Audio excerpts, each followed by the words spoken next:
খবর 24 সাথে আপনাকে স্বাগত। নতুন নতুন খবর জানার জন্য আমাদের চ্যানেলে চোখ রাখুন।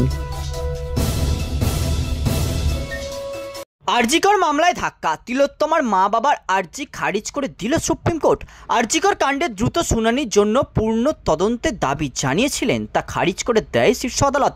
আগামী 17 মার্চ মামলার শুনানি হবে। এর আগেই সিবিআই এর তদন্ত নিয়ে অসন্তোষ প্রকাশ করেছিলেন তিলোত্তমার মা বাবা। তদন্তের ধরন ও গতির প্রকৃতি নিয়ে খুব উগরে দিয়েছিলেন। তাদের দাবি, একা সঞ্জয় রায় নয়, তিলোত্তমাকে ধর্ষণ ও খুনের ঘটনায় জড়িত একাধিক ব্যক্তি।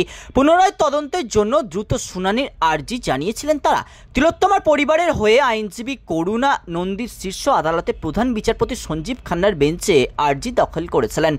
এদিন আইনজীবী করুণা নন্দী বলেন, সিবিআই এর তদন্তের উপর কোনো রকম নজরদারি নেই। দুজন অভিযুক্ত ইতিমধ্যেই ডিফল্ট জামিন পেয়ে গিয়েছেন।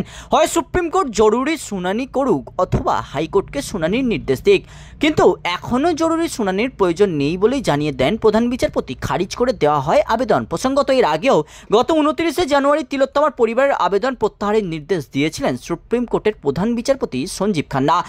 তার পর্যবেক্ষণ ছিল, নতুন আবেদনের একাধিক বিষয়ে বিতর্ক সাপেক্ষ। তা নিয়ে যদিও এখনই শুনানি হয়, তার যথেষ্ট প্রভাব থাকবে, কারণ বিষয়গুলি অত্যন্ত স্পর্শকাতর। এর প্রভাবও দীর্ঘমেয়াদী হতে পারে। প্রধান বিচারপতি সেদিন জানিয়েছিলেন, যেহেতু শিয়ালদহ কোর্টের রায়ের আগেই এই পিটিশনটি ফাইল করা হয়েছে, তাই তারা এখনই এই বিষয়টি শুনবেন না। এই আবেদন প্রত্যাহারের নির্দেশ দেন আইনজীবী করুণা নন্দীকে। রিপোর্ট, খবর 24/7।